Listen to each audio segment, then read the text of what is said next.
Howdy train fans, welcome back to the Chattanooga Southern Railroad. So I took a break from the backdrop fiasco from my last video and decided to do some thinking / work on the staging yard back here that I got finished up.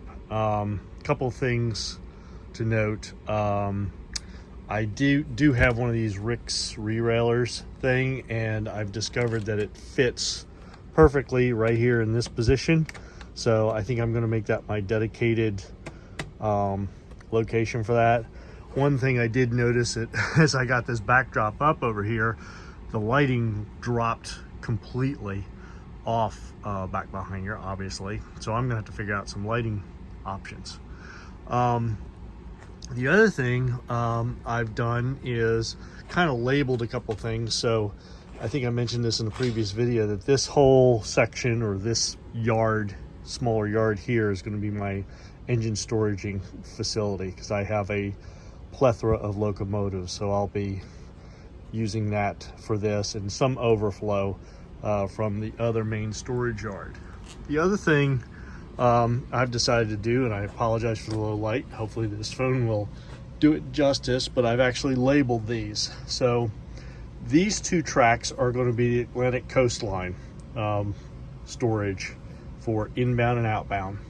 The next two tracks over are going to be the Norfolk and Western, because I've decided that this interchange yard would be Norfolk and Western to the north and west, north and east, sorry, and this would be to the east and south to the Atlantic coastline.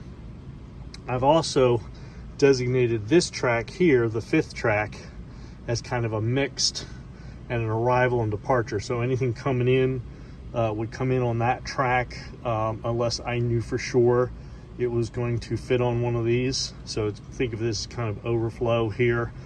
And then of course it needs to be somewhat clear most of the time to allow for any interchanging that's coming through there, but that is going to be very infrequent in the grand scheme of things.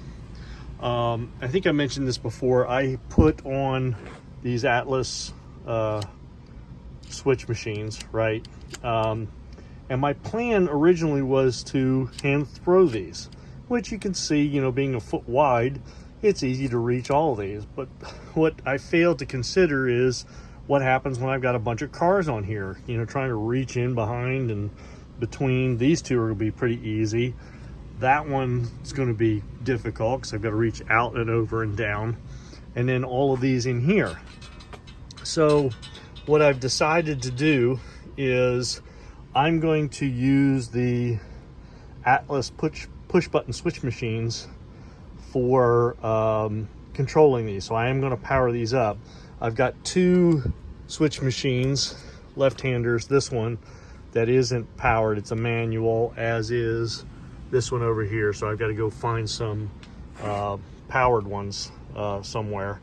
Probably get those off of eBay or something, because I don't have any in my stash. I have a plethora of right hands but no left hands. So anyway, but I also decided, since I'm going to be doing that, I thought I should do a track schematic. So I went to Michael's the other day and picked up another one of these frames that I showed you the other day for my schematics, and you can see it's made by Studio Decor from Michael's. This one frame was, I think, $6.99, and then I happened to have access to a 30% off coupon for it. You can get these in packs of 3 now for $19.99, and then of course if you do this regular 20% off, you can get that too. So you can do singles or triples of this, but you can see it's the same basic design, right? Plastic frame, readily available. So what I'm going to do is I'm going to use that probably right down about here to have a control panel for here, and instead of using touch toggles here, I will, inside of those circles on my diagrams, I'll just assign a turnout number for each of these turnouts, and then I'll have that number on the push button slides, okay, along this fascia here, so that you could quickly look at, you know, which turnout you want, and then hit the button one way or the other to throw these, right? It'll be a little noisy back here because these are solenoid based throws, but it'll work. So anyway, that's my plan for back here, but that also means if I'm going to be putting this panel in here like this, I've got to put a decent sized fascia on here, which is not that big a deal. So what I'll need to do is I'll need to put some stanchions down all along this to make that happen, because it's got it, but it'll be the same 10-inch deep fascia that I planned for out there on the regular part of the layout. So anyway, I'll back up here to give you another cat's eye view or bird's eye view of the yard. So that's the update for now. See y'all down the tracks. Bye.